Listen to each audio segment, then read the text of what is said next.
નકલી ઘી અને ખાદ્ય સામગ્રી બાદ હવે નકલી બીડી, તમાકુના ડબ્બા અને પડીકી પકડાય છે. તો ઘટના મહેસાણાના વડનગરના ચાંદપુર ગામની છે, જ્યાં મહેસાણા એસઓજી પોલીસે નકલી બીડી અને તંબાકુ ઝડપી પાડ્યું છે.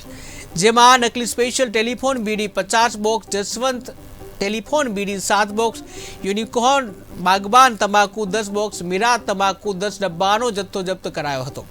કુલ 27,400ના મુદ્દામાલ સાથે શેખ સલમાન પૂનમખાન નામના શખ્સની ધરપકડ કરવામાં આવી હતી. મહેસાણા એસઓજી પોલીસે આ અંગે વધુ કાર્યવાહી હાથ ધરી છે. તો મહેસાણાના વડનગરના ચાંદપુરનો બનાવ કે જ્યાં નકલી બીડી તમાકુ ઝડપી પાડવામાં આવ્યું હતું. કુલ રૂપિયા 27,400ના મુદ્દામાલ સાથે એક શખ્સની ધરપકડ કરવામાં આવી હતી. શેખ સલમાન પૂનમખાન નામના શખ્સની ધરપકડ કરવામાં આવી હતી. મહેસાણા એસઓજી પોલીસે આ અંગે વધુ કાર્યવાહી હાથ ધરી છે.